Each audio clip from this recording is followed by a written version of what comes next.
Hey guys, Future Sue here. Just wanted to insert this video real quick to tell you guys that after I recorded the whole episode with Sinix, I realized that the the microphones that we've used for this episode was just really shitty. So I apologize that the audio quality for this episode is not going to be the most ideal. I hope it's not that annoying to you guys to listen to, but in any case, I'll make sure that in the next episodes, I'll try my best to use better microphones and find upgrades and such to, you know, make this listening experience a less chaotic experience for you guys. So yeah, with that said, I hope you guys enjoy this episode. Really had fun just catching up with Sinix, our good friend, and, you know, get to meet our tiny guest, and just a really fun time. So hope you guys enjoy, and thank you. We're recording. Hello? Hello. I'm Sue. I'm Robert. No, wait, I'm Sinix. Dang it. Hold on. Okay, let's go again. Hello, my name is Sue. And I'm Sinix. And this is Great. May, Robert's avatar. Yeah, this is May Nia, the Maniac. That is her full legal name. We are here to celebrate Robert's first baby. Mm-hmm. Do you think this is going to be your first and last, or do you think you're going to have a second baby? Oh, this is a one and done type situation. Yeah. You're not going to... Look at this baby. I want to spoil this baby with attention. You wouldn't want to... A little brother, little sister. Feel a little bit... Yeah. What do you think? Yeah, she's not into it. She's not into it. Honestly, like... I think I would actually... What, you think... be mad at my parents if they didn't give me a sibling.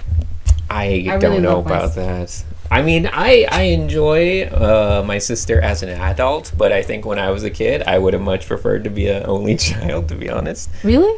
Oh, yeah. It was mostly just fighting. Mostly just I think that's the drama. Because we were like a year and a half apart, so... That's pretty good. And for a boy and girl, where she's a year and a half older, it's I think guaranteed if drama. Mixed gendered, then it's actually kind of rough. It can be rough sometimes. Yeah, I had to share a bathroom with her, and having to share a bathroom with a teenage girl was a nightmare. It's not fun. Was she in there all the time? All the time. We're talking 1 hour showers. I got so used to hearing the entire Rent soundtrack. Remember Rent? Seasons of 525,600. Yeah, that in the shower all day long, every day, just blasting it. That's fun. Yeah. Did you sing along? I mean, he did stick it. Like I remember. No, never, not once. For the record, I don't understand. I hear horror stories about mixed gender sibling household where you just like my friend Yunjae. Mm-hmm. She grew up with a little brother who always walked around with his dick out. That's... I don't know if that's... I think some people's households are just more nude friendly, but like I've never seen... I don't think I've ever anyone in my seen family my dad's naked. penis. I've never seen my mom or dad naked. Really? Yeah. Never? Never. You've never seen them here have sex as a... No. I heard it all the time. No. Maybe we were just far down the hallway, but no. Although that doesn't... Mine was like far down the hallway, right next to me. Oh, okay. The next door. It was pretty traumatizing in a way. Yeah. No, because they used to say, like, oh, you guys were the best babies, because neither of you ever cried during the night. And I'm like, we were at the other side of the house. We were probably crying every single night. They just didn't hear you. I was probably just in tears all night long. Like not back then. Yeah, terrifying, I know. Like, you're getting bored. It's fine. We'll take you out if you get bored. Oh, she wants to get. She's done. She wants to get out. Are you done? Or you just want to look at the fan? Okay. All right, I think we're gonna have to call it quits for May May. Bye bye, May May. Bye bye, May May. May May's doing. Oh my God! Look at her. She's bending so far backward. If May May says she wants to be a K-pop idol, would you say yes? Does it have to be a K-pop idol? It's very specific. Because if she just said, "I want to be a musician or a singer," yeah, yes. well, musician K-pop idol? it's a bigger category. That's a much bigger ask of a parent, I think. Because you're talking about beauty standards. You're talking about, That's I don't know, the weird sexualization of it. Yeah. I don't think I'd be down for that one. Also, not to mention like kind of short career span too. Yeah, that feels like the most like dismissive, destructive. For sure. So that would not be my first choice, but if she really wanted to, I guess I'd let her do whatever. Would you wants. rather have her be? Would you rather have her say, "Dad, I want to be a painter, a fine artist," versus a K-pop idol? What would you? Oh, come on, artist. K-pop? No, artist. Oh, really? Okay. Yeah. This isn't like a financial decision. Okay, I just think she'll have a classical pianist, K-pop idol. You're gonna have trouble finding. You better dig a lot deeper than that, because Oh, K-pop really? idol is very low on my. Really? Yeah. All girls kind of want to be a K-pop idol. Do they? Yeah, they do. Like even I used to want to be. I know. You went to K-pop school. Yeah, I went to like auditions and stuff. And oh no. did I tell you the story? Maybe. I went to an audition. One of the auditions. They're like, okay, sing something for us. Seasons of love. We're looking for something fun to do. Is that really what you're saying? Wait, what did you actually sing that? I actually sang that. And then. That is not very K-pop, is it? Yeah, I wanted to make that. Were you changing? I was like, okay, I can actually sing American songs. Okay. They never call me back. Oh, well, yeah. Well, you're trying to be a K-pop idol. Why would they call you back? Yeah, it was a very bizarre experience. I would get in a very long line where I would wait for hours and hours, seeing all these girls in front of me. And just judging each other? Yeah, just a line of girls judging each other? And there would be like 4 or 3 guys, like women, like, you know, I don't know, industry people, whoever, like the also bosses. Judging. Yeah. And they would just be... And then all you hear, the whole duration of the auditions, is just squeaking of sneakers as they're doing dances. Oh, they don't. It's a lot of choreography. No music. That's awful. It is. Choreography with no music? Yeah, it's brutal. And I remember What a also sick, another sad world. time when I used to go to those K-pop schools. There was this teacher, the dance teacher, who was like, "Can I talk to you after the class?" And I was like, "Okay." Okay. So you got potential, but I think you need to lose like 20 pounds. Yeah, I wasn't gonna say anything, but you're looking huge, just so chunky Your right ass now. is just like all over the place. It's halfway. It's down below your knees. It's just going all over. It's all I can't over. take my eyes off of your ass, like not in a good way. It's just flapping around. It hurt me. Pancakes in I think the wind. that was honestly the start of my battle with my body. Oh, like, no. Official battle. Like all. But you were probably super skinny then, right?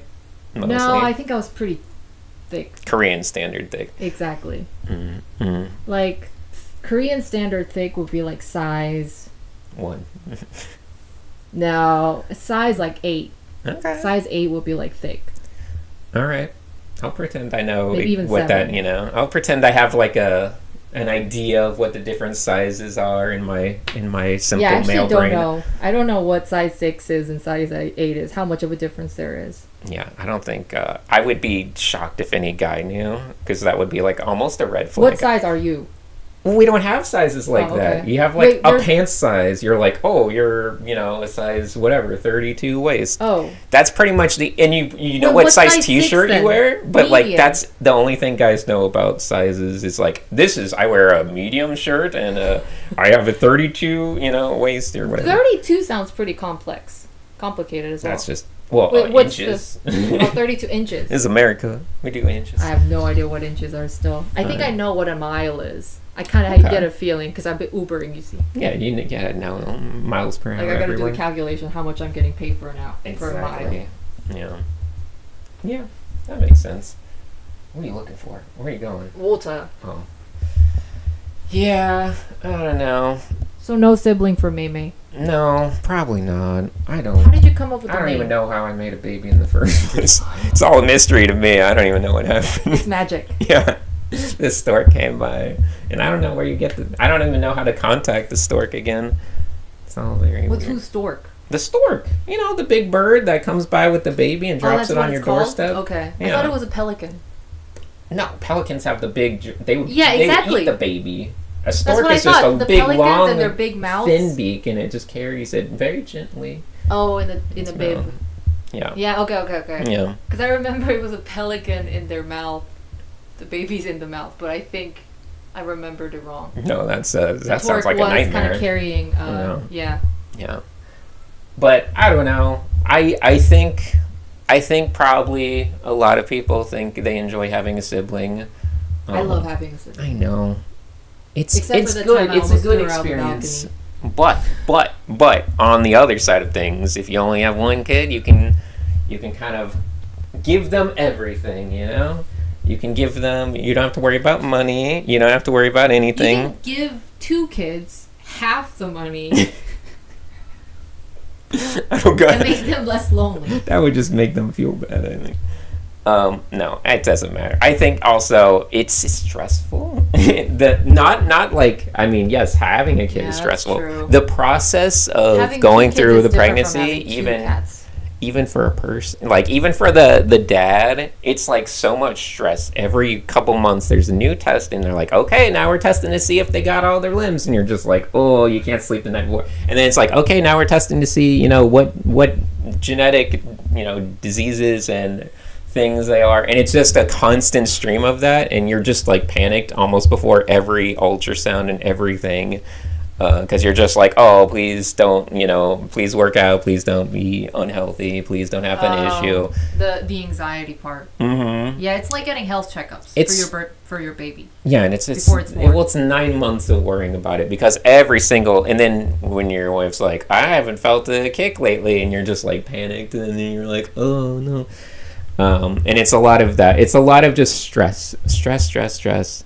And then obviously the whole the physical aspect of it for the mom is also extreme and stressful and a lot. And I don't really want, honestly, I don't want to go through any of that again. It wasn't, you know, it's good to go through it once fully and get the full, you know, the full understanding of things. But like in terms of that, the pregnancy period, I can't imagine anyone wanting to go through that again. I can't. I would have to do it if I wanted to go through it. Mm-hmm. Like I would do the thing. Yeah. Did Joyce have to do one of those? I mean, you get, and plus you get hopped up with so many different hormones, and so your emotions get all wild, and like everything's just new and weird. I'm already wild. Yeah. So I don't know. Yeah. Although I do hear women being like, when they're pregnant, they get better with their mental health. Oh yeah, no, some of them, because like sometimes those hormones just balance you right out. Like you're like way better off. Meant to be a mom. Yeah, meant to be pregnant. I just don't think I can poop out a baby out of my. It's brutal. Yeah. I had to watch the whole thing. The whole thing? Yeah. The dilation and everything. Mm-hmm. It was awful. What does it look like? Does it just look like a big black hole? I've always wondered what dilation looks like. Oh, okay. I didn't look at the just dilated part. Okay. They only are like, hey, come take a look. The head is the crowning. Yes. And well, not like in a extreme. Do they have to cut anywhere? It's not like it's not extreme bloody. Like if you cut like your arm, you know, it's not like that type of. It's just more. But it's still. It's just kind of more, yeah. Whatever. Joyce did I'll tell you, in not a gross way, but like it can be gross. My experience with it was like going over to her. Like this baby came a month early, so very small, like 5 pounds. We knew it was gonna be tiny, and we were worried like, oh, will this be too small? Will they have to go to the NICU or anything? But luckily not. But you know, 5 pounds. So I don't know exactly. In my brain, I'm trying to imagine how big 5-pound baby is, you know. I've seen newborns before, but like if you had to like kind of decide what is a 5-pound baby, I would assume it's something like, no, it's bigger than that. That would probably be like a 3-pound that's more baby. like a fetus. Yeah, maybe this. Yeah, something like that. That's a big thing to come out of your poop hole. I got worse news for you. It doesn't come out of your poop hole. It comes out. No, it does not. It would hurt if it came out of poop hole. That's tiny. Yeah, I'm sure neither is pleasant. But so I go over and they're like, okay, you're gonna have to start helping because you're gonna have to start pushing. So you're gonna like have to, you know, kind of help hold their, you know, hold a leg back and do stuff like that. Why would you have to hold the? I thought they Just put to you make in. it. Well, no, just to help out because they really have to like, you know, bear down and push. So you need someone. You need someone to like be kind of given that counter pressure more so than just having your leg up. All the while, Joyce is not in pain. She had an epidural, so she's okay. So she's just chilling. She's not chilling, but she's, you know, it's like stressful but not like, you know, like not super painful.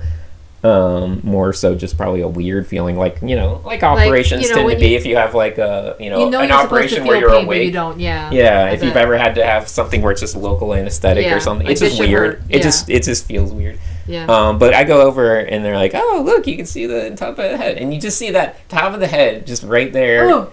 And I was like going like, oh man, that's, you know, that's gonna take, you know, that seems very difficult to push, you know, out this thing I'm looking at, and which is, you know, it's like a little head thing, and then so it's like a 30 minutes of just going, okay, push, and nothing really changing. It's just like maybe a little bit. Is it just like, you know, when your it's like it wants to come out, and no one's. This is gonna be the worst. No one's gonna want to listen to this. Everyone wants to listen to this kind of stuff. Awful. No one wants. They just don't want to admit it. And then that extra traumatizing part, in some degree, is when the baby actually does start coming out for real, because like it was. Like, oh, okay, the head's finally coming out. And I'm like, where's the face? Because the head just kind of kept coming out. And I was like... like a cucumber? Yes. And, like, it gets so extruded and cone. Like, I was like, because I was expecting... I'm looking at this thing the whole time, and I'm like, oh, this is the size of its head. It's, like, this big, you know, like the size of an orange or something. Like, that's what I'm thinking. Because that's what it looked like. Oh, it gets bigger and bigger. And then it just kept coming out, like, and it just kept getting wider and wider, and I realized that thing I was looking at was just like the end of a cone, basically, and it just kept getting bigger until the face is like, you know. So the face is like a pear-shaped face? Oh, the baby's head was like a pear, just like, so I was looking at the top of the pear there, and I was thinking that's gonna be the whole head right there, and then it just kept going wider and wider, and I was just like, where's the face? What is going on? And then the bottom pear, you know, finally comes out, and it feels this massive shape. And I'm like, oh, this thing's huge, yeah. Wow, that's so fascinating. So I guess they really mean it when they say babies, a newborn baby's face is malleable. Yeah, their head is so flexible. That's when that thing was like molded it.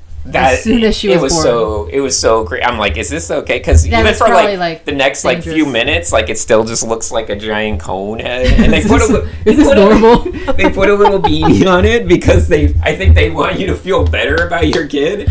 Because so they quickly have the beanie. I know it's to keep them warm, but it also is like kind of like, don't freak out when you see what they're. What kind of a beanie? Was it a pretty beanie? Was it a cute beanie, or was it like a clinical beanie? It's like a medical one, clinical. Okay. So they're like, here, this will keep them from freaking out, because otherwise you're gonna see your baby and they're gonna have like this cone head. That's so fascinating. And you're gonna be like, oh. But like within like a day, it all, you know, comes back down and just starts getting more and more normal, and, you know, finally their face starts because it feels like they're all face and, like, you know, at the bottom of the pear, and then just the head is just like pulled up into this long. It's so fascinating. Yeah, it's anything abnormal about her body? Did you cut the cord? I did cut the cord. I didn't, like, originally I was like, I don't really, that seems like a medical procedure, and I was like, I don't really understand the, like, is the cord... It wasn't, like, symbolic to me as, like, a lot of people have put the big thing in, but they were just like, here, cut the cord, and I'm just like, okay, whatever. Yeah, don't cut it too long, otherwise she's gonna have a weird belly button. I don't think that's actually like true. Actual button. That's not, I don't think that's how it works, because the whole belly button thing stays on forever and then falls off. You can leave out it doesn't matter. As long of it's not going to affect the belly. Really? Yeah, that's not what affects the belly button. So if you like leave out like you could have it be like a foot long thing hanging out, and it would eventually it's still just going to dry away? Up. They all do. They just dry up, and then you're not allowed to give them a bath because you have to let it dry up for like a couple weeks. Oh, that's so. And then it just dries up and eventually falls off like by a scab itself? Or something. Yeah. Wow.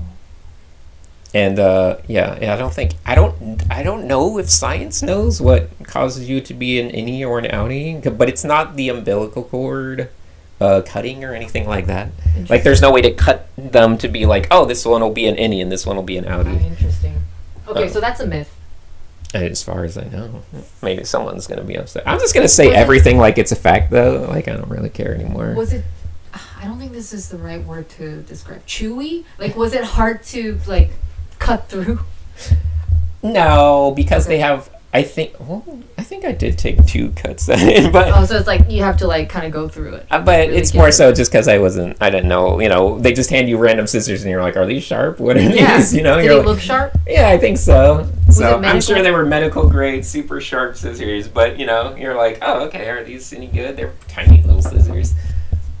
They gave me a little plastic knife from, Chipotle, and they were like, here, and cut that. Plastic? No, I'm kidding. Yeah, they gave me a spork and just said, get that thing out there. Like cut it like steak. Yeah, just like a little like kid. Sausages. Yeah. So yeah, that was a good time. That was a great time. So even that was 5 pounds, which is so low in terms of weight, and 1 month early. My brain can't imagine bigger babies coming out because that seemed ridiculous. Yeah, that's right. You told her she was an early baby, so it would be bigger. The idea of like a 10-pound baby is like boggling. Is that the normal weight? I think the normal is probably like 7 or so, but a 10 is like a big one that happens a lot, and that is wild to me. Yeah. I don't think. You don't want that. I don't think I want. I watched a movie called Night Bitch. Okay. I think it's a bizarre title too. Okay. Do you know Wolf? Do I know Wolf? Yeah, it's a movie called The Wolf. No. It's got I can never remember actor's name. It's got. But yeah, Night Bitch is about this girl. It's like a mom who's like going through existential crisis in her like marriage, and just random Chinese thing. I don't think it's gonna pick up anyway. Oh, it'll definitely pick up. Oh, it's okay. It'll be funny. And it's about this woman who's like going through an existential crisis in her marriage, and her husband's kind of like, not really paying attention, or I think she might even be getting divorced or something. Okay. And it's about kind of empowerment in women as a mom, because she's like a single mom raising a kid alone is really rough, and she gets bitten by a wolf and she turns into a wolf woman. Oh, a werewolf. Yeah, but like a mom werewolf. Okay. And she's like, do you ever think mothers are gods? Uh-huh. And then it ends with, spoiler alert, it ends with her giving birth. She's like, ah! Wait, does she give birth as a wolf? No, I think... Because I feel like this is an aspect of werewolfdom that when we're talking about pregnancy and werewolves, could be a fascinating world of science fiction or fantasy. I thought she was going to grow like hair all over the place, but I think she just became more bitchy. And her eye color changed. Okay. Oh, so and then she started running around outside in mud. Yeah, exactly. Okay. It's like, I'm a night bitch. Wasn't like a full-on dog running around. And she got more sexual. Oh. And her husband came back because she's more sexual. This just sounds like some weird porn thing. No. It was actually just kind of depressing. Is this like the time you told us about a manga you were reading and it was just like a hentai? Soap and Sweat? Yeah, I feel like you accidentally watch a lot of hentais and adult content, and you're like, no, this is all about the plot. A lot of Japanese this is things very are serious. kind of pervy. There's always a little bit of perviness going on. I mean, like, not always. Just saying. My favorite anime of all time. One of my favorite anime of all time is called Aho Girl, which means dumb girl. And she's very into bananas and showing her panties to her. Oh, classic. Pantsu. To her childhood friend who always punches her in the face. Oh, okay. Nice. He's a tsundere. Can a guy be a tsundere? Yeah. Oh. Of course. I didn't know that. I thought these were terms for... Yeah. I think that's anime girl tropes. Trait. Oh, okay. Fair. Tsundere. If you were in an anime, what would be your trope? Oh. Are you the? You're not the tsundere. You're not the. I'm definitely not tsundere because I'm not. I can't. Are you like the? I can't lie. I can't fake anything very well. Are you like if I don't like someone, you can tell. The like oblivious, like awkward ditzy one, the one who doesn't like understand what's going on, the one that'll go like. Dunk, I'm definitely on the autistic spectrum on some level, but I don't think I'm on that like. Oh no, I don't know what the Yakuza is. You know, that kind of level. But I think no one wants to hear us. No one wants to hear me talk about animes. Why not? Because I don't know enough. Our demographic, this demographic loves. There is no this. This is not a demographic. I am a demographic. But I love anime. Our demographics are like. Oh. There's no this demographic. There's no person that's like, this is my demographic. Just like some dad in his 40s and some like young singer person. a young indie artist. Yeah, I think a lot of people like anime. Megan That's Thee true. Stallion likes anime. Yeah, it's certainly weird now because, like, as a teacher too, like all of my students now have parents that are like in my generation-ish. Do they like anime? Yes, it's just weird to hear kids talk about like, oh, my dad watches this anime and that anime, and they play this video game, that video. Oh, that's cool, yeah. Because I'm just like, that's so weird to like imagine your parents being like more into anime than you would be. But you're into anime. Yeah, and you're because that's what I'm saying. Because like my generation is now the parent generation. Yeah, and we're still just as into anime and video games as we were when we were kids. I think it's just a general misconception that we have as kids that when you grow up and when you become a parent, you don't like the things that you used to like as a kid anymore. I mean, not all of them, but yeah, you never actually change. You never. There's no point where you wake up and you're like, I'm an adult now. Yeah, and I was wondering. I was like, well, okay, maybe when you have a kid that happens. Nah, it's still relatively same. It's you find yourself just pretending to be more responsible, pretending to be the. And when I say pretending, I mean you actually are, because that's being responsible is just pretending to be responsible. Yeah, like that's all it is. Is you're just pretending to be the responsible, and there is no such thing as like you like really are. You're just like kind of like, oh, I can take on this role. This will be the role I take on now. Yeah. But you just feel like the same person taking on a role. But at the end of the day, you know, if someone asks you, you're like, I like anime and I like video games and I like all these things that I liked when I was young, and they're just as fun now. And nothing has really fundamentally changed. You're just a little kid that has way more experience. You know, just a big kid. You just imagine the little kid coming home from work with their briefcase and being like, "Oh, what a day, Mom!" And that's basically all it is.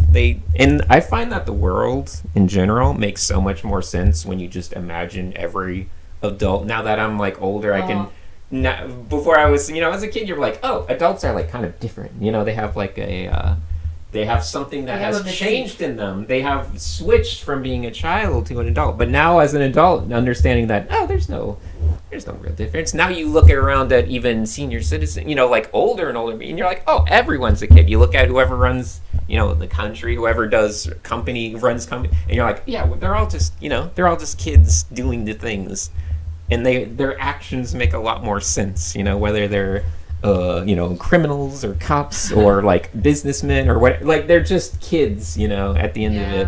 And it's like their actions just on a bigger scale. Yeah, and their actions like seem so much more like understandable then, because you're like, oh, I understand what type of kid you are. You're this kid from the playground and you're that kid from the playground. It just becomes a clearer. Yeah, rather than thinking they're like a different thing, a difference, adulting. Yeah. It just gets augmented. Mm-hmm. The version of you as a kid just becomes augmented. Yeah. Yeah. So, you look at business leaders and stuff and you're like, oh, I know this kid. Yeah, exactly. I know this. I understand this kid. Like Elon Musk, you can tell what kind of kid he was. Like, I know this kid. These are, the world is a lot more clear when you, like, start like, I know. I understand these children. These children all make sense to me. I think that's why it's so fascinating. You see, like, people who do 180. Like you were like a total nerd, and then you become a night bitch. The night bitch. When you grow up, you know. Yeah. And it's maybe it's a phase thing. It is a phase. It's not a phase, Mom. They're literally taking the it's not a phase to the next level. But I love it. I don't know. I find it fascinating, you know, especially like when you watch adults who clearly like are like still putting on the performances that they understand to be what an adult is because of like, you know, how they were raised. And it's almost this, it becomes a parody of a parody because their parents were doing the same thing. They were trying to be like, oh, okay, I got to act like my parents acted. You know, I got to put on this thing, wear this suit and whatever. And like, as you go generation to generation, it becomes more and more of like a almost a parody of culture, where culture just becomes more extreme and they find themselves more, you know, like attached to it, you know, where you get these like ideologies, whether, you know, like conservative people or whatever. And it just becomes like this weird distilled down version of just everyone acting in a way that they perceive to be, you know, whatever an adult is, whatever the, you know, parent is or whatever. I hated pretending. I've always hated it. Mm-hmm. I think there was like a brief period where I think it's usually like happens in teenage years, like especially when I was living in Boston for a couple of years. Like there was these, you know, in American schools, the popular girls and the like nerds and the jocks, they all look so different. You can really tell. Yeah. Yeah, for sure. I hated dressing in like pinks, Victoria's Secret pink. I don't think you're supposed to show up to school in your Victoria's Secret. I loved one being like a bitch, you know. I gave away all my pack of gum to this popular kid the other day. And not the other day. You still hanging out at the high school? One time. Yeah. Yeah. I think that's one good thing that I do like about growing up is having less and less putting less and less importance on like being popular and fitting in. If anything, I want to stand out and like break free from the norm and what's popular. Yeah. Did you have like any of those in your school, like any of those like very rich kids that everyone was just like trying to take advantage of all of the time? Oh, because I felt like there were no, I wasn't one of them. What, one of the very rich kids? Yeah. No, not at all. I thought you were rich. No. No, I was considered like as far when I was like middle class. Yeah, and we were middle class, but my understanding when both me and my sister thought we were actually like lower class, like because our parents were so like thrifty and cheap. Yeah. So like we didn't even like in our brain we were like, oh, we're, you know, even lower than everyone else. But in reality we were middle class. But like no, I just remember distinctly there would always be like one kid or so that were just kind of like naively rich, and people would just take advantage of them so much. And they would just give out. Yeah, they would like, be what, like gum? Yeah, like anything, like stuff for lunches like or cool whatever. Flavored Jolly Ranchers and stuff. Because they were like, oh, this person wants to be my friend. Like, give me attention. The rich kid, and I always felt a little bad because they would usually be very like giving, almost. Yeah, but like on a very naive level where they didn't see that because they're so used to it, they just didn't. Were they cool? Usually not. Usually it's just very like. You know, just once again, almost like more childish because they were kind of spoiled by the attention and the you know, the way people treated them so much that they almost came across as just like, you know, naively innocent. They hadn't reached that point in life where like the being rich, like they had recognized that like, oh, everyone is just taking it, and then they become more like, you know, distant. Like, oh, just stay away from me, poor people and whatever else. But when you're like a kid, like when you're young enough, like before you've understood that people are taking and you're just being taken advantage of, like it's weird how much it like stunts their like emotional and social growth. Interesting, because my memory is that when I was in school, the rich kids were the popular kids. Yeah, so but were they like they didn't give out no shit. I guess it depends on how old they were, because they were popular, but just not for like, you know, more so just because of like, oh, this person. If I hang out with them, I get nice things. The rich kids hung out with the rich kids, and the poor kids just hung out with the poor kids. Yeah, we had a very. I grew up in a very like small like school where we had the same class K through 8. So it was the same 30 students K through 8. with like once you would get like one or two that would leave, or new people would come in. Who are the one or two people who leave? Well, because their parents would move away, or family would move, and then you get people who move in, and so there would be like a little bit of turnover year to year, and that was like exciting because you're like, who's the new kids this year? Who left this year? You who's spend new? time like 8 years. But these 9 years because K is like 0, So 9 years of the same like 30, and there were probably like 15 that were from the complete beginning to end.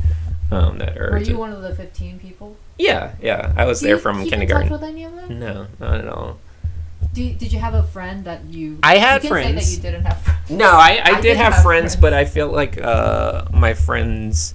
We were very fun, good friends early on, but like our interests just changed so much, and that was just awkward then, because it's like, okay, well, we've been friends since we were kindergarten, but like I like video games and you guys don't, and I like anime or something, and they didn't. They wanted they were into like football Soccer? or something. Yeah. And I was just like, oh, okay, well, but so we stayed, we friends for as long as we could, but it's like hanging out with them is like, like we don't have anything really interesting in common, but I don't know. I feel like people, like I think now, having grown up, I used to think that, in order to be friends, you need to have the same interests, same kind of hobbies, same kind of stuff. Mm-hmm. But I feel like as I grow older, I actually want more friends who have other interests outside of mine. Yeah, I agree. I agree as an adult, but as a kid, you don't. Yeah, you don't. You don't want like you want everyone that's just like, oh, you like my music, you like my things. As an adult, you're kind of like, oh, you like different stuff. That's fun. But yeah, when you're a kid, I don't think any kid is like, oh, you don't like what I like. That's awesome. Every little kid's like. True. I want to play, Teenage Mutant Ninja Turtles, and you don't like them, so we're not friends anymore, So it is weird. I wonder when that shift occurs. Well, I don't think it does for some people. I think some people just always. My shift appeared, I think. I don't know if this is the case for everybody, but my shift. Actually, no, never mind. It's just me. Like, I used to love video games. Uh-huh. Now I don't really like video games. But then again, I do watch Let's Plays. Oh, okay. I think I just, at one point, realized I love video games, but I don't like playing video games. Yeah. It's too stressful. Let's Plays, good times. I love Jacksepticeye. It's so funny that like in the early internet days, I used to be like part of like all the communities that like technically invented Let's Plays, or we were like the first people to record videos and like gameplay. YouTube days kind of vibe? But yeah, before YouTube even. Whoa. Like we would use like Google Video because they had the only free hosting before. Wow. But the limitations were awful. But and then when the YouTube came out, we were so dumb and like snobbish about people starting Let's Plays. What do you know like, look at these beginners with their like unregistered whatever it was, like recording footage on their phone or whatever it was. With their 180. And then the funniest thing was like we were so like snobbish about the idea of having your face in the video, because when when everyone did it back then, it was just the game. It was like, and that was, you have to be, you have to be good at the game, and you have to like just show off the game. It's about your gaming skills. And then I remember there's a distinct video I remember where it was just basically we were like, oh, we're gonna make fun of all these silly YouTubers, and we were just like mocking and making parody stuff about like these up and comer new people who had just started out, like Jackson, PewDiePie and stuff. And we were like, look at them with their face in the corner, like what a dumb weirdo and loser. Yeah. And then like no one wants to watch things that don't have like a person in them anymore. And I think it makes sense. Like people want to actually experience the person's, reactions and face and stuff. And I just think back and I'm like, wow, people they could have all been, super wealthy and rich and famous if they would have just been more open to adapting to the changing kind of not demographics, but the changing styles of doing like video content. I've actually done some thinking about like as to why that like people were so drawn to that kind of format. It's like gaming is such a like out of the world experience that I think it makes you feel a little less guilty if you're watching it with like another human being watching it. So it makes you feel less of a loser. Yeah, and then seeing the face there as well. It's like it makes it even feel even more, you know, you get that parasocial kind of enjoyment of it. Wow. It's like, hey, I'm watching them with a friend, you know, we're both having a good time, they're making jokes about it. Or like for me, I love watching horror games. And when there's like another narrator kind of lightening the mood a little bit and like buffering it a little bit, it's really fun. Yeah, so man, we were so dumb and way off on that one. I mean, it's the same as like I was so dumb and way off about it with TikTok. It's the same thing. Like, everybody's gotta like, you gotta get on Lemonade. It's amazing how often like the people who kind of get on things early like just don't understand the direction they'll go in, and they just usually experiment. They just do it. Yeah, they pave the way.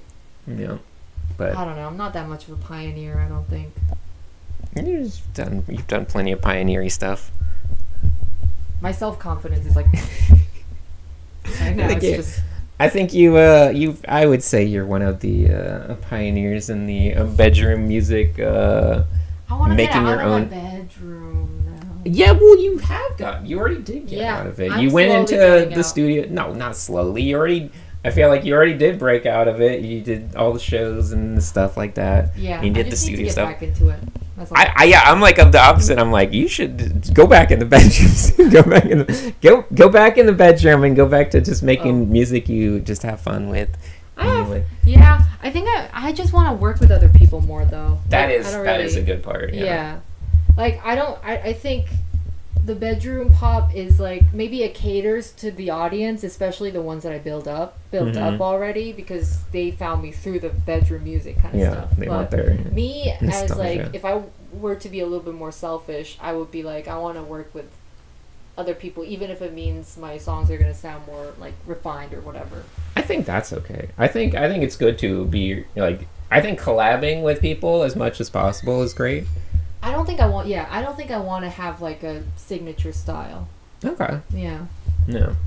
Although I would hope that it always seeps out by just me always contributing to it without me having to consciously think about having a signature style. Yeah. I think that the reason that the bedroom pop stuff works and other stuff works, it's just that like people feel there's a level of super authenticity that almost is like built in to it. It's like, because that's all people really want is that authenticity, and they get nervous if they feel like, are they being authentic or are they trying to do something that is not authentic? I think I'm still like, even after all these years, the other day I realized I've been doing music for like 6 years now, like 6 years, which is not a short time now. It's not a long time in my brain though. I love that. I love hearing that. Because like in the art world, like you think of someone that's like, I've been drawing and painting for 6 years. I'm like, oh, you're just a beginner, you know? Like that's like, oh, you probably are, still just like in the beginner phase trying to get into intermediate. You know what it is? I think it's like, to be brutally honest, I think it's age. Like I would like to think that my career is still very kind of infantile. Wait, is that the right word? You can say that. Yeah. Or in its early stages. You can say infantile. But I'm like getting old. I feel like I'm not going to be marketable if I become like... See, but that's the one, that's like where things fall apart when you start saying like marketable, because then that feels, that loses the authenticity of it. Because an authentic person never feels... Like, I feel like nobody's going to be able to relate to my music once I go over a certain age. Nah, because once again, the only thing people care about is authenticity, I find. I don't think anything else matters, really. I think that's like the only valuable thing. And like I teach this in like design theory, like abstracted design theory core. Because like the only thing that makes something aesthetic is some level of comfort in your subconscious brain that comes from the trust you have between the artist and viewer. So like we teach people, infinite ways to go about this. We can be like, oh, well, if you do like hierarchies, big, medium, small, if you do these like different ratios of values, bright to dark, and they're very specific, you can at least create the impression that you're very confident in whatever you're doing because there's like an order of hierarchy to everything you do. So like that's all like aesthetic theory in art is. It's all just teaching people like, here are a bunch of tricks to make you seem confident even if you're not sure of what you're doing. And that's what makes paintings look good. That's what makes drawings look good. But you have to remember that the thing you're learning all this stuff to emulate is the idea that, you know, I am somehow there's a trustworthy connection, and you can kind of you can use, you know, implied information. You can do all these things, and you can balance it in a way where the viewer feels respected. Even once again, it's more subconscious than conscious because most people don't understand. Yeah, they're not like looking at a piece and being like, the ratios of these shapes doesn't feel good. Nobody. They're just like, that. I like this. They just feel it. I like it. I don't like this. I like that. But that, no matter what about it is, it always will come down to that level of trust between the artist and the viewer. And we think of 1,000 different ways to artificially create that. But we also try to think of 1,000 different ways to make the artist naturally create more of that, drawing with confidence and energy and tempo and everything like that. Interesting. But at the end of the day, that's the only goal. The only goal is that level of like, when someone looks at this, they feel like they're understanding, you know, something related to what they're looking at, or there's clarity in it. Like things, it feels like the artist is giving me what they intend to give me, and I'm getting out of it what they intended for me to get out of it. And that's probably the most important, like, subconscious thing that goes on with that. Is there like a piece of art that has hit you like in such a visceral way that like you just remember it as one of the best arts you've seen? I'm curious. No, not like at the top. There's like so many different artists and stuff where I'm like, this person demonstrates such confidence in, like, in whether that's through, once again, because you can create that confidence just by being very understanding and deliberate about like my ratios of stuff and whatever. Or sometimes people are just naturally, instinctively, like they just are confident. You know, so, and that's what talent is in my, you know, I always say that talent is just instinctive confidence. It's just people who are like much more trusting of their intuition than other people. That does not make me feel talented because I'm not confident in my work. But that's fine. Most people aren't, because most people weren't raised in an environment where everyone was just encouraging them nonstop. But it doesn't matter because that level of confidence is something that anyone can achieve. You know, once again, you can learn enough things and develop enough psychological understandings of like what makes creative things sound good, look good, whatever it is. And if you have like some, you know, authentic understanding of that and some opinion about it, which once again doesn't even have to match up. You can do everything differently than every theory I teach, but if you can still do what you're doing in a way that does inspire that feeling of trust because you're doing it so confidently, then that's all that really matters. So we teach people mostly like how to, you know, here's all the tools you need to fake it's confidence. almost like translating kind of emotion and human relatability into like an actual physical art form, like how to have techniques so that you can portray certain things in a connective way. Yeah, and like everything in like understanding music theory, that's just teaching you like, okay, if you do these things, people will understand. They'll have a trust in, you know, like it'll make sense in their brain and they'll trust what you're doing. And then like you want to develop enough of that to then like be like, okay, I've built a level of trust and now I can do something that's a little out there and like people will be more on bet. Yeah, and people will be on board with it because we've developed a system of trust. And that's like where art gets the most exciting, is where you like know how to get just the right amount of trust to where you have like established it, and then you can just have weird, you know, chaos and whatever else, but people will be like, well, I trust, you know, I'll still feel good about it. Versus, you know, just purely, you know, trust-based art, which I would say is like, if you make something that's like super functional looking, you know, like design-wise, hyper-realistic, like or like because a lot of artists will be like, whoa, functionality is the key to form, you know, like it'll just be like everything just needs to be as functional as possible. And that is true, because you can develop such trust by just being like, look, everything clearly functions and works. Like it's beautiful proportions. Yeah, like you can tell that this gear will turn and this thing will move. Yeah. Like, and everything is perfect in that sense, and the functionality is clear. But you need to, like, you've established the trust, so people will like it. It's not that they won't like it, but you're missing out on, like, the opportunity to, like, abuse that trust. I don't want to say abuse it, but use that trust to actually, like, maybe do something a little more wild or creative or silly or whatever. I think in my creative journey, I've gone through this, like, kind of up and down thing where I started out making whatever the hell I wanted. Mm-hmm. And then there was, like, a sweet spot, like you said, that perfect middle ground where you're kind of conscious about what other people thought, but also still doing your own thing. And that kind of really, like, blows up, right? Yeah. And I get so obsessed with having that connection with other people that I think I lose my sense of identity in my own work. Yeah. And I think I'm slowly kind of a little bit coming down from that. And because, like, when you go too high in trying to, like, cater to an audience, then that actually has a exactly, because by trying to cater to someone, you're basically the two-way street of the trust gets a little bit, like, skewed, because you're like, I'm catering, I don't trust you enough, so I'm gonna just I'm catering to exactly, like, these specifics.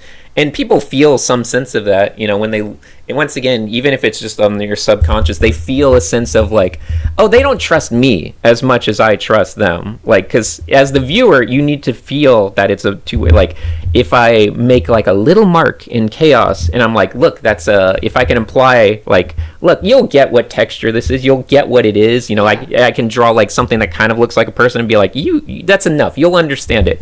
Versus someone that's like, you're not gonna understand it. Let me add more to this. Let me dumb it down for the dummy. That's you know, and you got to be careful, because, like, a lot of times when you feel like your identity, you might feel like you fall into, like, oh, I need to get this demographic right. I need to do this, and that can be condescending, and you don't want to be condescending at all in your art, in the way you do art. You can't, like, be like placing, you know, anything into a place that feels like, oh, okay, this is the comfort zone. This is, because there's no way to do that without it eventually becoming condescending. And I think that's what a lot of certainly artists, you know, aging as an artist, aging as a musician, it's hard, because it's hard to not be condescending as you get further and further along in your career. You know, a lot of older bands, you know, people be like, I like their early stuff, but not their latest. And it's not because sometimes it's like, oh, they are trying weird stuff. But a lot of times they'll just be like, it's just not, it feels like they're just trying to do the thing they know I like, and I don't, you know, part of me is just condescending. Yeah, that's a cool way of looking at it. Because, you're right. When we say, like, oh, I like their older stuff, you think it's just because they're, like, trying out newer things. Yeah, it's because you weren't being they weren't being condescending to you in their older stuff. And their newest stuff, your brain is like, they're being condescending to me. I think that's just the tendency as you grow older, too. You just get drawn to the familiar things. That's what I'm so scared of, too. It's not easy. It's not easy to avoid, trust me, as an artist. Getting older, I find that nothing is as interesting as it, you know, nothing is as fun and, you know, wild as it used to be. But there are moments where I feel like awareness of that is what does help, you know, change it back. So you just need to be, like, awareness, observation of, like, oh yeah, I'm being way more, you know, condescending and boring to my viewers. You know, and when I say condescending, once again, I'm not talking about, like, conscious, like, I don't think I'm talking about, like, this weird, like, subconscious, condescension, where you're just like, oh, yeah, I'm giving you this thing that I'm pretty sure you like. I don't think it's ever conscious. You're right. Yeah, well, it can be, but I don't think that's the reason it goes bad for most people. It's just overly catering. Yeah, which is it's, like, almost impossible to avoid, because it's just such a trap. I think I don't know about you, but I think I'm still trying to find who I am through myself. Like, I don't know what the hell I'm doing still. I don't think I'm trying to find who I am, but I am trying to just more so find my balance of, like, work ethic and, like, productivity in my life. Because, like, it's that aspect of things feels like it's never quite come together and clicked, or in terms of like making the things that I feel like I would want to make. Do you still love art? Yeah. Do you still love drawing? And yeah. Okay. But most importantly, I still love looking at, you know, artists and finding new artists as much as possible, which I think is the most important part. After all, maybe you just had to go through the artist stage to find out about it. Yeah. There's So you enjoy teaching more than like painting yourself? Yeah, in many ways, because like I've probably, well, I don't know. I guess who knows what I've mentioned, but yeah, because I find the idea of like discovery to be the most exciting part of like anything. Like, you know, a new theory about, you know, something in the creative field, whether it be like, oh, let me talk about it in a way that's just about, you know, condescension with your audience or whatever. Like anything that feels like a new thing that like, oh, I wouldn't have talked about that before or thought about that before is exciting to me still. Like, and that's never changed. Like every year there's always like new aspects of like, this is how a new way to think about talking about art, and a new way to think about talking about how to learn a specific topic of art. And that's great. Like that part is my favorite part of art, and I like it more than actually making stuff and drawing. It's a lot of work. I don't like working. No, it's not a lot of work. It's more so like thought work, which I like thought work more than like manual, you know, like actually doing the thing. Creating is so stressful. It's really rewarding, but I think it's so stressful. Like my mom's been telling me, so you should just give up music and come back to Korea and teach English. But you've gone too far. You're too talented. You've influenced too many people. I was actually looking at a screenshot that I made of your texts, where you're like, said the same thing, because I was like, this is true. You've come too far. You've come too far, and like it made me cry a little bit because. Well, it's like, I mean, no matter what you do, like they can't, you know, nothing will take that away. Like, but I feel like at this point, like you've already proved that you have, you can do so much in the music world. So it's like. Well, we know it's already like, you know, there's a lot of people that are just feel like unknown quantities. Like, I don't know if I'll be successful. I don't know if I'll do this. But you've like already proved that like, oh yeah, no, I can make stuff that like resonates with people and people like just vibe with for like, you know, I'm sure there's tons of playlists you've been on for like years now, you know, where people are just like, you know, so often your song comes up on their playlist and they're, you know, they're not like skipping it. They're probably like, oh, nice, this is, you know, I'll just dance or something, and they'll just be vibing to it. And like that's like, you know, success. Like that's it. So it's like, okay, you've proven that. Like, you know, you might as well. It does. Like, there's no question. Being creative gets harder, but it's a challenge that's like, honestly, what else are you gonna do in life? It's worth taking. Like, what do you want to, you know, just kind of do some job that is not, you know, a challenge and anything like that? Or do you want to like see if you can be a musician that like keeps going further? I was actually having this. I had this epiphany because I had a really I had a really rough patch recently with like my depression and everything. And with that, I kind of gave up on making music altogether as well. Just kind of like I can't even look at my computer. But then I've been Ubering around, right? I told you. And I was like, whatever, just getting some extra cash on the side. And I drove past the house of, you know, some people that I kind of fell out of touch with, like, in a pretty dramatic manner. Like, they were music people, and it was just like, you know, and it got me so angry. Like, it got me really angry, like, and it got me angry in a good way. Okay. Where, like, I want to show these people that I don't give up. I don't want to be remembered as that person they kicked out of their lives and was, like, also a failure as a musician. You know, I want to make them regret. And I don't think it's not the bestest way, like, you know, a vengeful place, but at least it got me back on track. And, like, I started making music again. Out of vengeance. I do think it's very funny to imagine the other point of view of someone that's like, oh, I got rid of that person in their life, and they never did anything, so I made the right decision. I know they're the type of people who would shit talk about me with all of their other friends. It's a very cliquey group. I know they're gonna. I know. It's a funny way to think about it in like the inverse, where it's like, yeah, no, like, yeah, hey, remember that person? So yeah, they never did anything after we got rid of them. After I cut them off, they never did. It might just all be in my head too. Like they might not even care. I don't know. It's funny. I think either way to some extent, because like they didn't, it's not like anything that other people did is responsible for, your musical output in any way. Yeah. So, you're successful in spite, or, maybe helped out at times, but it's like that's not like the deciding factor in any ways. I think it's more so like not about how they think about me, but more about how I feel about myself. Like years from now, I wouldn't want to feel like I let myself down and get defeated by all the life circumstances. Yeah. I think I don't know what. How long have we been on? An hour. Oh, we should wrap up soon. Okay. Well.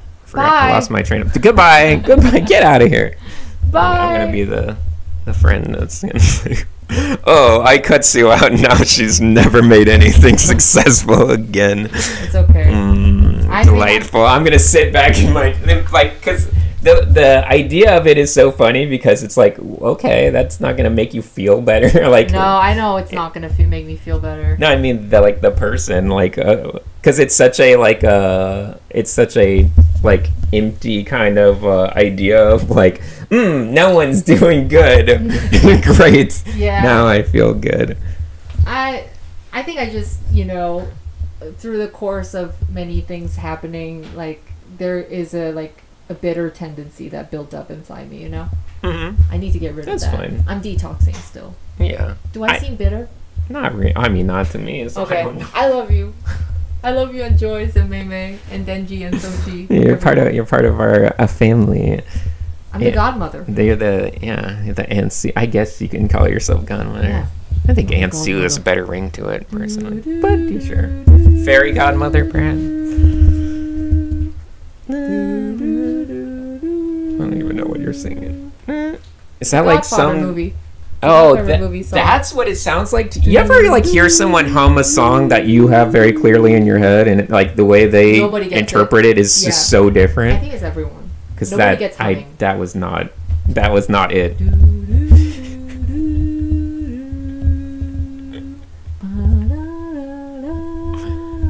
Okay, thank you for listening. Your humming of it is actually making me like completely jumble up and lose track of what the original even sounds like. Okay, fine. Well, thank you, Robert. Okay, that's all. Wait. I actually want to do something. Okay, great. Give us some. Give us where people can find you. I've always wanted to do this. Give us where people can find you. I'm usually hanging out at the corner of. Usually just begging for change. Do you actually beg for change? I wish. You ever wonder what it'd be like? See, I have a sick fascination where I think about everything, and I'm like, I wonder what that life is like. It's like and then it used to be this like I'm afraid to think that way, because it used to feel like this self-fulfilling thing. Because I would be in school as a kid, and I was be like, I wonder what it's like to be that kid who never does his homework. And like, I wonder what it's like to be that kid that's clearly like delinquent and doesn't do anything. And then I like be scared instantly. And no, but then I became the kid who didn't do the work.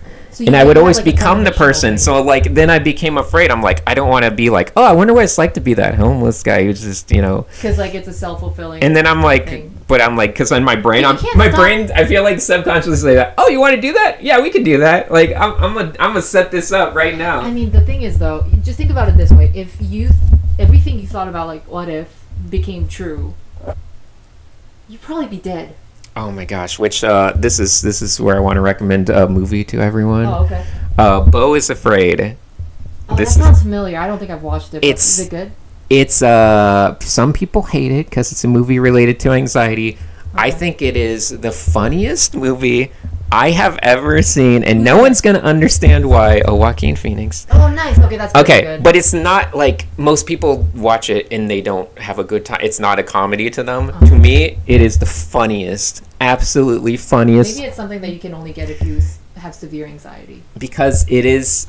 I will say this: if you best way to look at the movie, it is like imagining like an actual setting where everything bad you think can happen to you is like. Oh wow, that whole movie sounds like a ball of anxiety. Yeah, so some people hate it, but I think it's so funny. Is it depressing?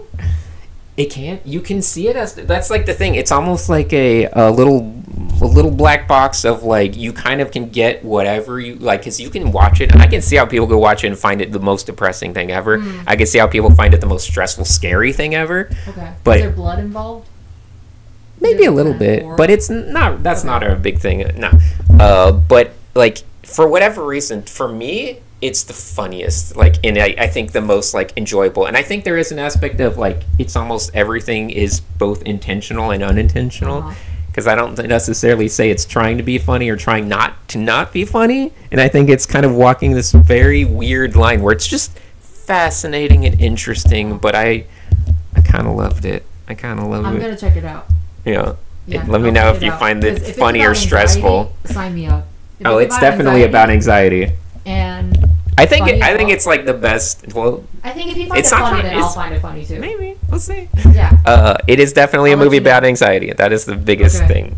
I probably. Well, no. Okay, never mind.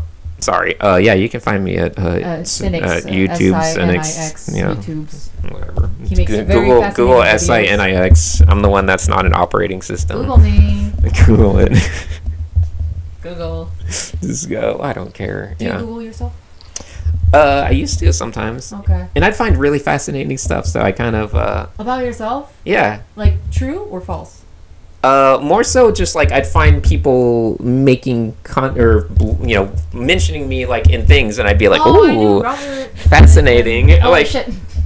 No, it doesn't matter. It's not private or anything. Okay. But like I would find sometimes, and I'd find like one time I Google myself, and I find like someone gave a TED talk and like mentioned me. Wow. And that thing, and I was like, wow, that's so weird. Cool. Or like you'll find an article that like references you, and I'm like, weird. Yeah, that's cool. That's just weird. You're famous. Or you'll sometimes find like some weird like I don't know like 4chan thing where they're just like this guy stinks, brother. Hey, you don't stink. You're the coolest person I know. No, it's pretty fun though. So I like that too though because like the one time I did find that like I was on there and being like I was writing more worse things. I was acting like I was someone that hated myself and I was just writing funnier and funnier things. I was like, yo, that guy looks like you got a small feet. That guy. That guy looks like a teenage skeleton. I don't know what to say about that. Yeah, the most wrinkly teenager ever. But it's funny. I don't know. I like it. Are kind of like a. I'm a wrinkly teenager. Yeah. So I was putting out the best insults about myself because I like have all the. I don't think it's an insult though.